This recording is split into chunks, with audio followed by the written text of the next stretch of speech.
Ladies and gentlemen, are you ready?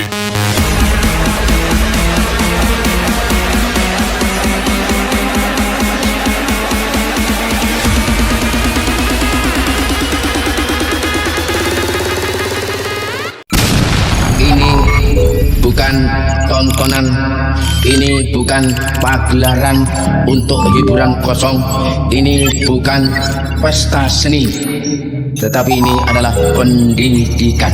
Maka kami ingatkan kembali, inilah kami mendidik anak-anak kami internal. Apa yang ada di sini adalah pendidikan untuk anak-anak kami. Dan sebagai ungkapan terima kasih kepada kami dan kepada anak-anak sekalian, bapak-bapak, ibu-ibu, ada yang diundang oleh anak-anak masing-masing yang sengaja kami panitia tidak mengundang, karena ini adalah pendidikan untuk anak-anak kita. Jadi kalau kurang baik, itulah kami dalam mendidik anak-anak, mengeksploitasi diri, mengeksplorasi diri, berkolaborasi, bekerja sama untuk menggali potensi anak-anak agar bisa menampilkan yang terbaik dari sumber daya manusia dalam kesenian dan untuk mengabdikan diri nanti di masyarakat.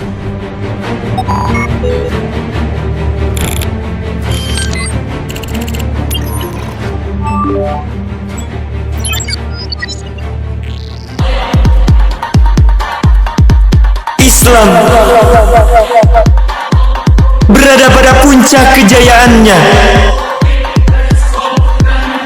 Al-Quran,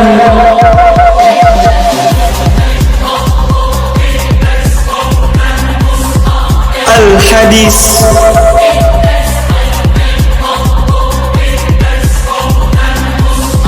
sebagai sumber tatanan kehidupan.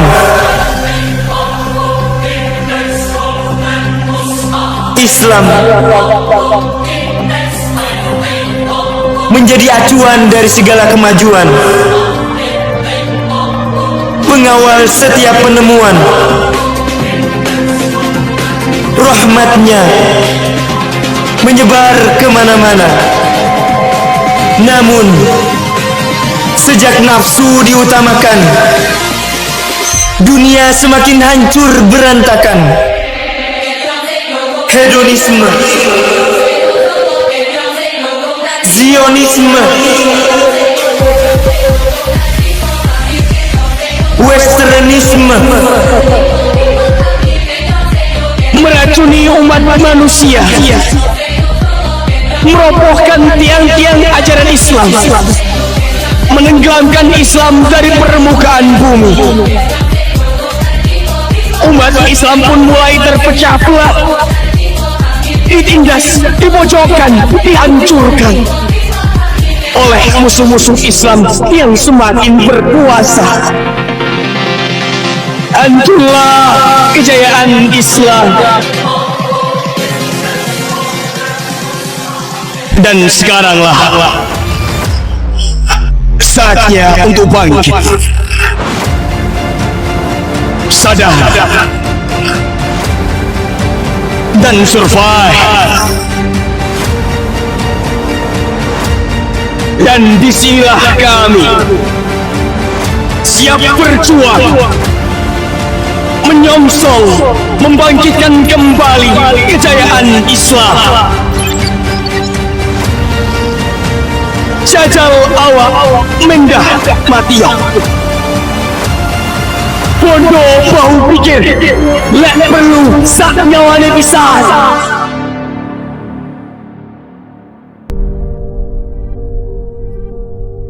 Pada dasarnya, segala sesuatu itu memiliki tujuan untuk apa ia diciptakan.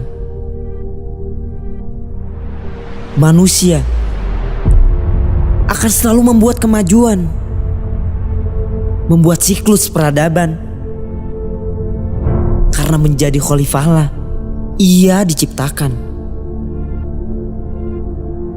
Begitupun dengan kami, berusaha untuk menjadi manusia yang bermanfaat bagi manusia lain. Karena menjadi manusia seperti itulah diri kami diimpikan.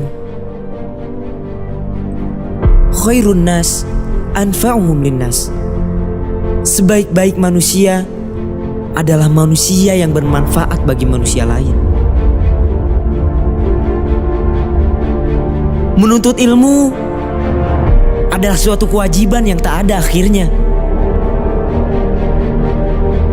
Karena itu adalah perintah Rasul kami. Yang dengan itu, kami bisa menjadi manusia terbaik di antara manusia yang lain. Pondok kami bukanlah hanya tempat mencari ilmu semata. Pondok adalah lembur ilmu kami, majelis disiplin, kancah ibadah, dan wahana perjuangan.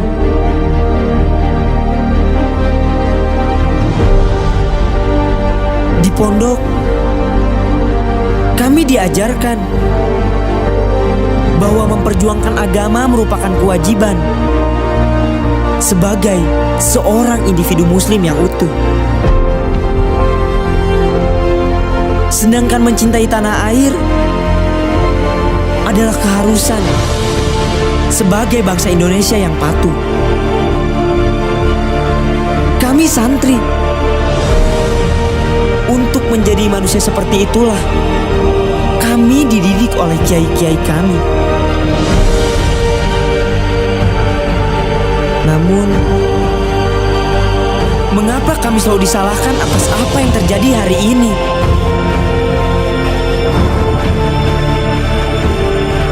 Kami dicap sebagai kaum terbelakang. Tempat kami menuntut ilmu dikata sarang teroris. Mengapa bisa demikian? Padahal yang kami lakukan jauh dari apa yang mereka katakan. Adakah dalam segala yang kami lakukan seperti yang mereka katakan? Kami adalah santri. Tujuan kami hanya untuk menjadi manusia yang bermanfaat bagi manusia yang lain. Sahabat, inilah kumpulan dentuman hatiku. Narasi dari patahan puisi-puisi jiwa yang berdarah, yang membalut tatap-tatap mata yang penuh luka dan gelisah. Inilah kita dalam setiap cerita perlawanan, tentang cinta dan hidup yang terampas, tentang kepercayaan yang terhianati, tentang kebohongan yang coba kita patahkan, hingga tentang hakikat kesyukuran yang paling mendalam. Episode kedua ini tercipta dari serakan cerita yang terkumpulkan bersama nafas-nafas trotoar, teriakan-teriakan aspal dan sahutan kebangkitan getirnya terik jalanan, debu-debu yang kini kembali ke pangkuan yang sesungguhnya. Untuk mereka yang selalu percaya, nafas adalah kesempatan, jiwamu adalah peluru kawan, maka hatimu adalah perisainya. Album ini bukan untukmu yang merasa paling suci dengan harokamu, bukan juga untukmu yang merasa paling hebat dengan eksistensi dirimu, tapi ini untuk kalian yang berjuang bukan untuk seseorang, bukan juga untuk kedudukan dan materi. Tidak kawan, kita tidak mengharapkan kedudukan dan eksistensi. Yang kita harapkan hanyalah keridhaan Allah dan keberkahannya.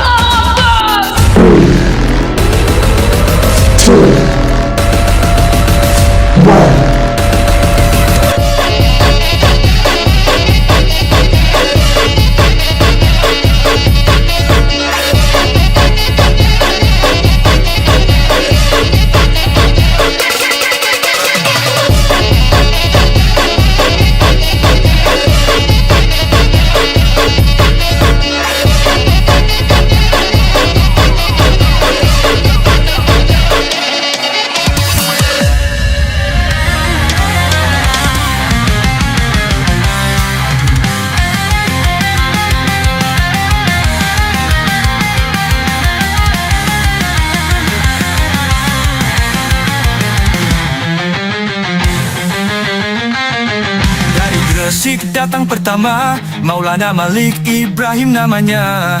Dengan dagang dan santunya, Islam menyebar di tanah Jawa.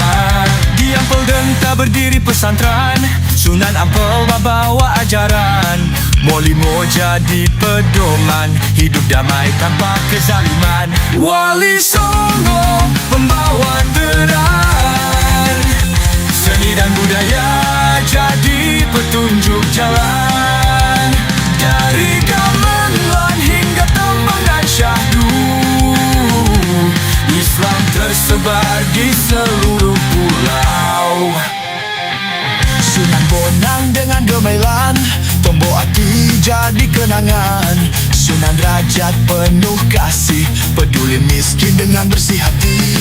Sunan Kudus bangun menara, arsitektur candi pun tetap ada. Wayang kulit Kalijaga bercerita, nilai Islam tersirat di dalamnya. Wali Songo pembawa terang, seni dan budaya jadi petunjuk jalan. Dari gamelan hingga tembakan syahdu, Islam tersebar di seluruh